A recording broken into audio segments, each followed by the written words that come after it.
So Richard Headley was debating Zoltan all around the state, and Richard Headley's position was, hey, we have to cut taxes. Working people shouldn't be spending so much taxes. And Zoltan Ferency's position was, no, we need the taxes because people have needs and we gotta finance them. And they were really fierce when they debated. But this one night, Headley showed up and he went to the microphone and said, I'm sick, I can't talk tonight. But that man over there knows my arguments and he's an honest man. And he'll come to the microphone and present my side. And he went home. So Ferency went to the microphone and presented both sides of the argument in an absolute fair way. And that's the kind of guy he was. He was complete integrity. He would never say stuff that wasn't, in his mind, the absolute accurate thing. Yeah, something we need today. Whoa! Exactly. So, yeah, like, since we're on the actual topic of the terms for democratic socialism, like a lot of people in the news, like Rashida Tlaib and Bernie Sanders and Alexandria Cortez have like used this term, but like I would like you guys' opinion on the actual term and if they're actually using it the actual right way and your guys' actual, you know, definition of it back then versus the actual one now that we have. So what does democratic socialism really mean, right? Yes. Is that? Great question. Yeah. It is a great question. It just gets to the core. And once you're at the core, it guides us and informs how we act, the theory and practice. We had a discussion before this, and Aaron asked me the same question. I sat back, and I put a couple things together for myself that makes me comfortable with democratic socialism. And that is, if this movement is about socializing the wealth in this country, which means the people who have created the fabulous wealth that is exercised and controlled by very few, that if we gain opportunity to control that wealth to satisfy our social needs, meaning health care, education, a clean environment, clean drinking water, an immigration policy, anti-discrimination in all regards. That's what socialism is about. As long as it can be implemented, what the Democratic Socialists say is radical democracy. And that offers different structures of people gaining control over the decisions and issues that affect their lives directly. And if that's the definition that I operate on, that I'm comfortable with, that inform my actions and what I want to be involved with. So as a vehicle for that, I think one of many central issues is that of health care and how we solve that problem and how solving that problem in the manner the Democratic Socialists suggest guides us in solving our core issues that run throughout our society that really have been created, maintained, and reinforced by the accumulation of private wealth. That's my core belief. What do you think about that, Aaron? How's that sound? Yeah, that sounds pretty good. I'd say in terms of actual like representation of like an actual democratic government, like I would say like it would be like a lot more closely resembling like a direct democracy version with like work councils of like large actual groups of the actual population. Say like, you know, you'd have like one city with like a number of actual representatives, and you have another city, and that's all that would go. But overall, I would say democratic socialism, from what I've read about it, is starting to go away from like a capitalist system. It's like going past Denmark and Scandinavia and all the actual Nordic countries to like a society in which the actual people are actually voting on and controlling and like operating not only the actual levers of government, but businesses and corporations through like co-ops and actual like, you know, huge like councils that make decisions on things like obviously social issues and like economic issues and healthcare. So yeah. I think you're bringing up a really key point, and I now understand how you moved from being a libertarian to a democratic socialist a little bit, because Just to be clear, I am a social democrat. yeah. I am not a democratic socialist. Yeah, sorry. So but that sort of thread, the thing that, you know, I always think about when I think about this, what distinguishes a Democrat and then a progressive Democrat and then all the way, right, is this idea of representation. And it's not just about the economics of it, it's about the power and who is making those decisions and how that affects, this movement would affect those structures, right? Exactly. So a Democrat might also agree with some of the healthcare positions.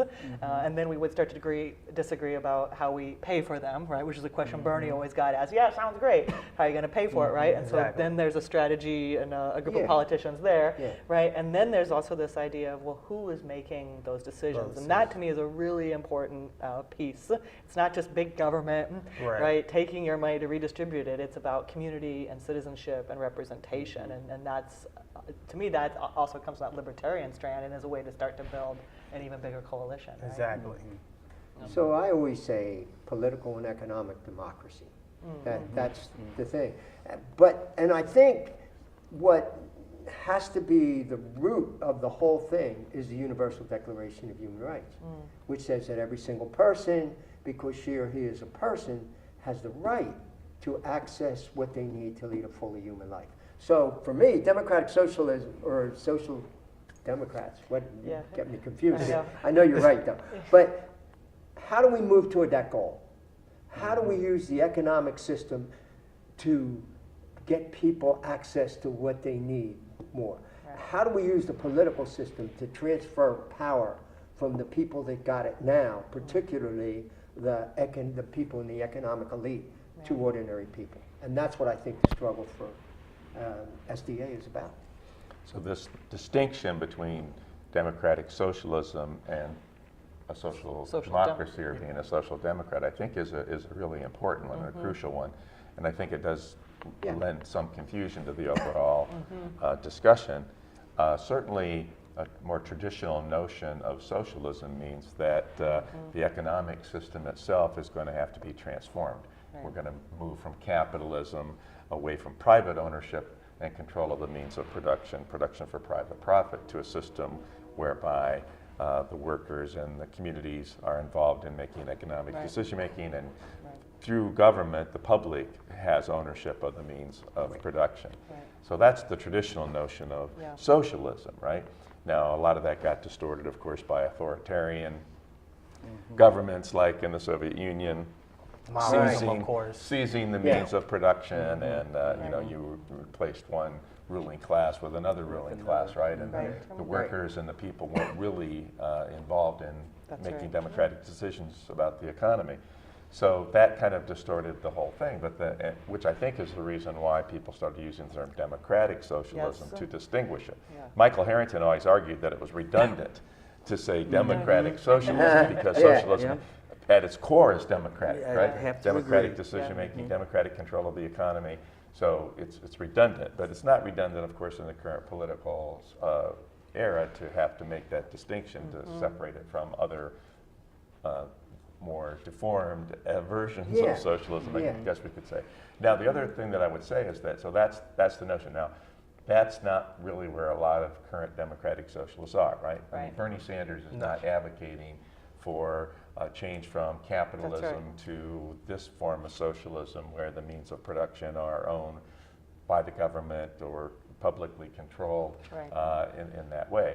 what Bernie Sanders is advocating is a form of social democracy, Exactly. which means that the role of government within a capitalist society is expanded, right? Exactly. That the role of government now is to regulate those private owners of the means of production, those corporations. It means that the role of government is there to provide for those who are the losers in that system, right? To provide health care for all, to provide employment or unemployment insurance for those who can't find a job within the capitalist system. And so the role of government expands quite a bit to take care of all the problems and the structured economic inequalities that are generated by capitalism.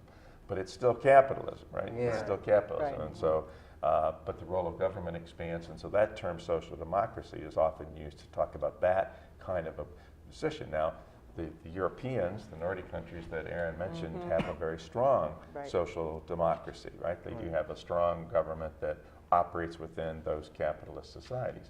We don't have much of a tradition of that in the United States. We can go back to FDR and the New Deal. That was sort of one of our first true efforts to move in that direction. Maybe the Great Society of Johnson fits in there. But we really haven't had much of a tradition of that, which is why Michael Harrington and the Democratic Socialists and the New American Movement come along to kind of say, we've got to work within the Democratic Party to push further in that direction to create a social democracy in the United States. Now, again, is the long-term goal to get to a transformation of the economic system itself? I think yes, for most Democratic Socialists. But again, I think it's a recognition of the current political climate that we're not going to do that. That's not going to happen at least anytime soon. So to take care of people in the interim and to move us down the path toward that, we need to expand the role of government. We need to have an increased social democracy within the United States. That's how I would see it. So. Yeah, and a way to bring this to, we've been talking really about definitional terms in theory. And one way that we can use in this discussion as an avenue into the concrete is let's just take an issue. And let's take health care. It's the burning issue of the time and has been for decades and generations. And that is the local chapter of DSA is called Southwest Michigan Democratic Socialists of America. We're in organizing committee right now, and we're waiting for official sanction after our bylaws have been reviewed by the national organization. We do have a Facebook page, and that will be available here. And we're planning an event that's coming up in Kalamazoo. It's September the 27th, and we plan on showing a film called Fix It. And it is a critique of the American healthcare system, and it offers as its solution implementing through a transitional period a single-payer healthcare system, and some make reference to it as Medicare for all. There's national legislation in House Resolution 676 that has been on the docket. It has 127 co-sponsors. That's by Mr. Ellison, and there's a companion by Bernie Sanders, Senate Bill 1804, I believe, and that is expanded and improved Medicare. It's a Medicare for All program. So there are national, there's a national program, and then there's a state program. And our local chapter of Democratic Socialists of America are putting this event on to bring information to the community and talk about, in concrete terms, these theoretical considerations that we're talking about right here. And what we hope to do is to inform, to energize, to propose a resolution to our health care, and to give actionable events that the community can take part in. The vehicle of health care, number one, it affects everybody in the state and in the country. Number two, the proposal on single payer explicitly means taking the profit out of health care. So that is the Democratic Socialist critique of our current capitalist system on how health care is presented. And within our current healthcare program, people are eliminated based on their wealth or lack of wealth. Nobody should go without health care because they can't afford to pay for it. And there's no lacking of enough wealth to pay for this system, both within itself, the savings and efficiencies gleaned by going to a single-payer healthcare system can actually pay for itself. But along with that is a recognition of supplemental tax incentives that are progressive in nature that would help pay for the system too. But basically, in concrete terms, on average, an average family pays anywhere between $8,000 and $10,000 a year just to have access to health care. Employers pay $13,000 to $17,000 a year. Now, can you imagine being a negotiator of labor contracts, going to a set of negotiations and not having to pay or not having to negotiate healthcare costs because it's taken care of by a minimal tax that everybody would pay. And that tax would represent less than what people are currently paying for access to healthcare, let alone using the healthcare. I mean, 47% of the people that go into foreclosure are people that have health care coverage. So it's not working. And this is the way that Democratic Socialists of America are trying to address solving our health care problem, not only nationally, but in Michigan. And there has been legislation introduced in the Michigan House of Representatives by Yusuf Rabe to create, as much as possible, a single-payer healthcare system within Michigan. But this is the vehicle that we use to build a movement. Yeah. And it addresses profit and how that wealth generated for a profit is distributed or not properly distributed. And it's our belief that if we had control over that wealth, we could satisfy our social needs much easier than within the system that we currently exist. So I'm hoping this can serve in a practical way how we go from saying I'm a Democratic Socialist of America, and what does that mean in the context that we live our material lives. It is a vehicle for organizing, a goal to accomplish, and a way to do it. Yeah. So where is this, Bill? You said September 27th. Where and when? Okay. It's going to be in the Van Dusen Room in the downtown Kalamazoo Library. It starts at 7 o'clock. The movie is about an hour long. We're going to have a program. This event is co-sponsored by Southwest Michigan Democratic Socialists of America and a 501c4 group named Michigan for Single-Payer Healthcare. I'm a member of both organizations. I'm on the board of directors of Michigan for Single-Payer Healthcare and a DSA member here in Kalamazoo. So the program is, we're inviting Dr. Susan Fabric from Muskegon, who has been a practitioner for 27 years. She will be our resource person in landing questions pursuant to people's questions from the audience and the film, Fix It.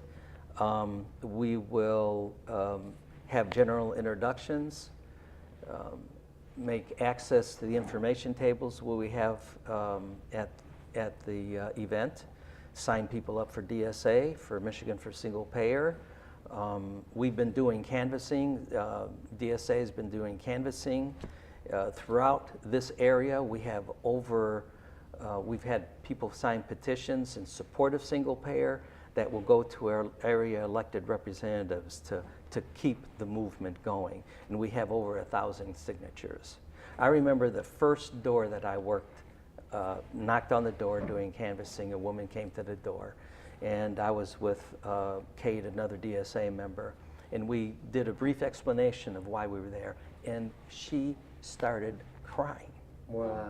So thankful that we were moving forward on this and had a story of our own experience with the American healthcare system.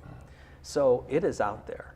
It is a movement, and we're building this movement, and this is the vehicle that we can use to critique our current system and point in the direction of a new system right now. Yeah, I think it's a great issue Yeah. to do that. Terrific. And I think the healthcare issue reveals more clearly than almost any other issue the parasitic and unnecessary role of corporations Yeah. in this Absolutely. process. I Yeah. mean, there's no positive role for the health and private health insurance companies to play in this. They're parasites. They're simply sucking out profits and money that could be going to provide health care to people. They don't play any important role. They really don't. If we had a Medicare for all single payer system, people would pay taxes into the government. People would have more access, greater health benefits, and at a lower cost. Much lower. Cost, and as you point out, the businesses would have a lower cost as well, who currently are saddled with having to provide this. Now, there's been studies done by agents of the federal government pursuant to the legislation that's been in, and that's prevalent. And other studies have been done. Physicians for National the National Health Health Care Program have done extensive research.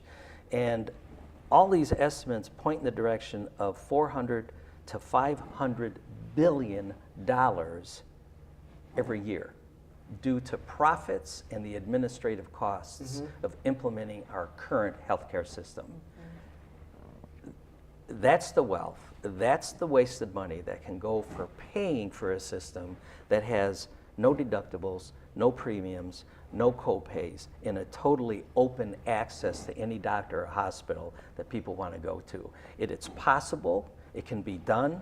The system that we are in now was created by us. It can be changed by us. And that's the important thing for us to remember as we move forward in this. This can be done. Yeah, I'm a member of the Physicians for National Health Program, and I believe there are 15,000 physicians that are members of that organization who are practitioners and who are saying this system doesn't work and it hurts people and we can do better. Just for everything you said. I would only actually add on to that, like the like personal stories and the actual like human like value of the actual issue is like what's actually like caused us to like gain ground on this issue. Not only like for like some politicians to like advocate for it, but like as a group, YDSA. Like it's a lot easier to like talk about it just because like it's so personal. Like Yeah. once you actually get away from the idea of like what's a right that's only inside the like, you know, Constitution, and like start thinking about what's the most successful system for like a country and like the people, like you obviously see like this works best. And so like one of the things that YDSA is trying to do is I say like is like start up, you know, like conversations about like why like universal coverage is a good thing, and like why like the conversation needs to move away from like, oh, what's a right or not, and like what actually is the best way forward for the country. So yeah. Move away from Which is the what I was great, abstract. you know, Don, you started with this idea that there is a need for a declaration of the human rights, or at least a U.S. participation in what already exists. That we as set up. declarations of human rights. But what's so interesting to me about both of your stories, and I think this, how we've all maybe personally come to these, and the door you knocked on, right, is You know, one of the questions I like to ask in my class in American politics is, you know, well, what has government done for you lately, right? Yeah. And it doesn't take very long for someone to get to not maybe as powerful a story as some of us, what the union has done, what CETA has done, what public education has done for me. It doesn't take very long for someone to get there and sort of recognize that. But this question about the role of government is fundamental to this movement. And it really is a shift in, asking for a shift in American worldview on the role of the individual versus collective or the common good. And so I think it has to be accompanied by some sort of discussion of, you know, what's the commons, what's the collective, because, you know, I do environmental work, right? And we have many of the same issues, and I've got study after study about the collective harm outweighing where the collective wealth is, and you know, right? Putting those two things together. But to me, I've started to really focus on in my work this idea of getting past my beliefs as an individual, right? That how is my life shaped?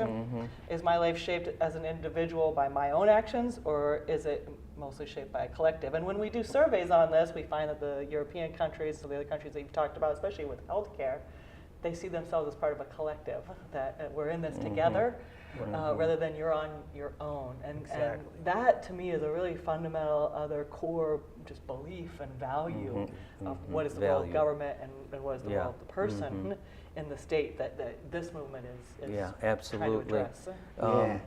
You know, you bring up, and this may be a stretch, but with what you just said, and you also, Aaron, that's why the struggle of indigenous people within this country and internationally is so critical to propagating the values and creating that sense of community and connectedness. The indigenous people struggles right from the beginning manifest what we need to accomplish, and their struggles in their countries and this country are at the focus point of the whole extraction economy. And you pointed out the blood-sucking of corporations in healthcare. Well, you can apply that to every single sphere of social existence that we live in. And that is, they're fighting, the indigenous people are fighting our fight right now. Whether it's in the jungles or in the villages or in the cities that they've migrated to because U.S. corporate interests have forced them off their land, which has given rise to the massive immigration that the U.S. is experiencing and other countries. But yet we are going to punish those people for the conditions that we have created. And this all funnels back to whose interests are we representing here? That's exactly right. And Alexandria did a video, and it went massive about her daily life and her existence, material existence, in comparison to the economic development that was going on and controlled by them. Right. And the contradictions in that video, people could clearly understand, and I don't know which person, Marx or Lenin, said that the working class are naturally trained in Marxism and socialist practices. They're just not conscious of them. And it's our job to connect those dots. It's our job to create a language that goes beyond democratic socialism, social democracy, libertarian, and talk to the specific material issues that people face every day in their lives, in healthcare and education and job security, in a clean environment, are all right there at the apex. And another thing in all of this discussion, what we need to do is connect all of our movements, because we have different movements. There's COSECHA is an excellent organizing group in the country and in Kalamazoo. They fight on immigration rights in DACA, protecting DACA. We have NO in Kalamazoo that fights basically the material needs of the industrial and military and many other things too. There are good progressive organizations here that are fighting this fight, but we seem separate in our little silos. So what is it, maybe using the vehicle of universal health care or single payer health care that affects everybody, can create an avenue and can create a dialogue in words that we can reach out and talk to people. It's my firm belief with Bernie Sanders' campaign and the millions of votes that he acquired when everybody thought there was no chance. Right. And winning Michigan and Indiana and the races, DSA nationally has won 35 positions in various levels of government, from local government to on the national scene. That's a 75% increase over the last 2 years of their little piece of the action, but it's growing. So I think our natural training in the dichotomies that we exist and see in life are becoming very conscious with people. The question is, will it be demagoguery or will it be a mass social movement for fundamental economic and social change? And I think we're well on our way. And every activity, every door that we knock on, every conversation, every event that we plan is moving in that direction. Now, there's a huge struggle within the Democratic Party to come to some understanding of who they are. And I'm a reluctant Democrat. And who is the Democratic Party? And the insurgence of this progressive group that's coming in is forcing the issue on them, but the Democratic Party is fighting tooth and nail. You know, we saw that in the election here in the 6th Congressional District. We had a whole array of people, and the results were very telling, very telling. You had a traditional candidate supported by the traditional Democratic Party and the labor movement, and then you had other candidates. And the other candidates won. That is significant. Abdul, over 300,000 votes statewide. That is significant.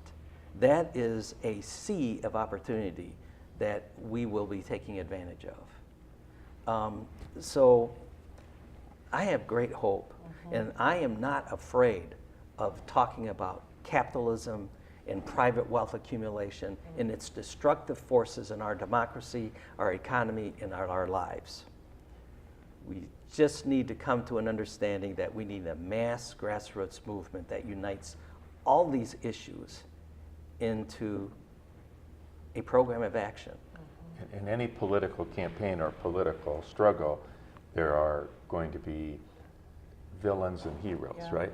And so if we think about the Reaganism as a broad-based social movement, Reagan was very successful in making the villain to be government. That's right. Yeah. Government was the problem. And so government was villainized, and of course then that meant that public services and social supports were going to be withdrawn, taxes slashed, and of course that resulted in massive suffering for people. Sure. But the government was made to be the villain. Right.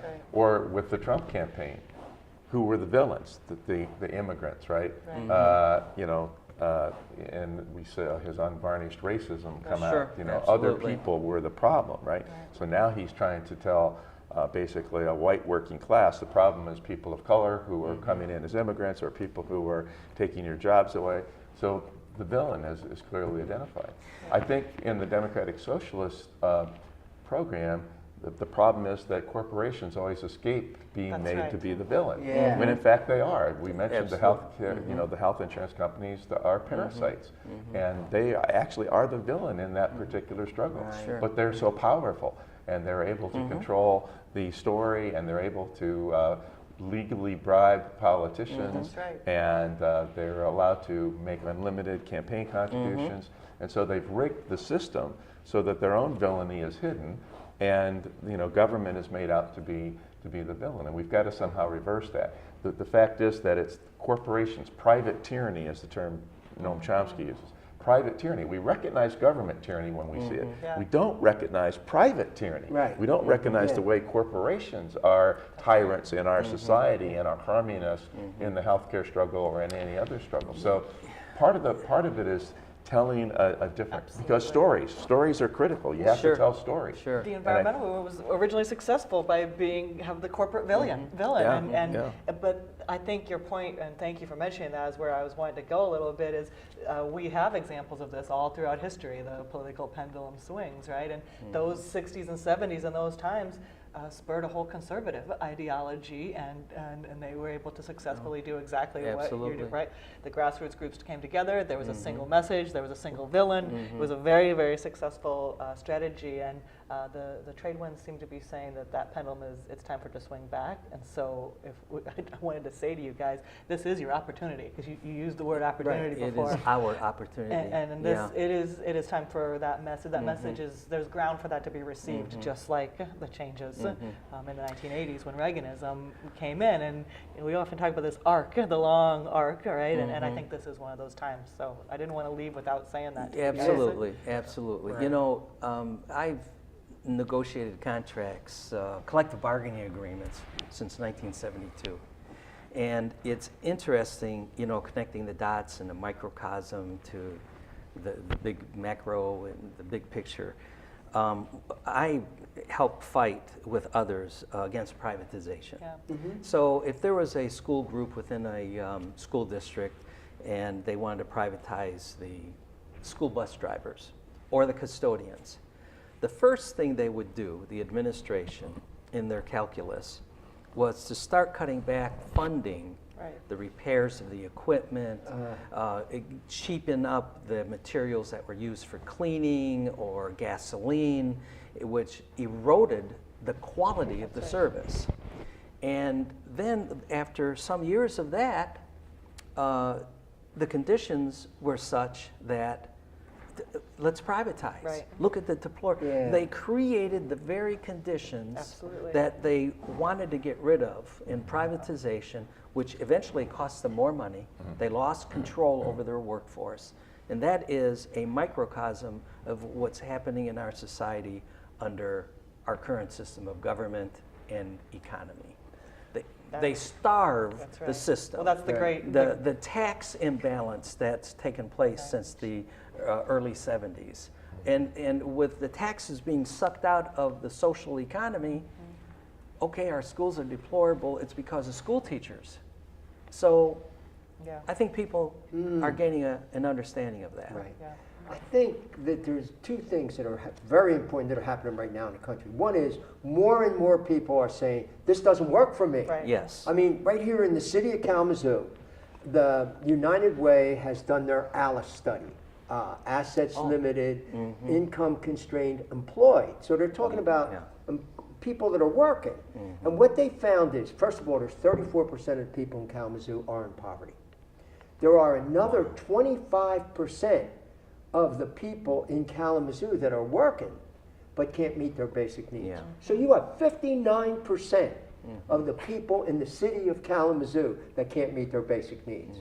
So the people are now saying, whoa, and I think that's reflected in what's happening in the elections, that people are looking for something else to do. So that's one thing. But the other thing I think that's coming up is the fear that white people are experiencing because they're going to become a minority in this country. So the demography is pushing it, and the people that are now in power are doing what they've done since the beginning of this nation, is divide us.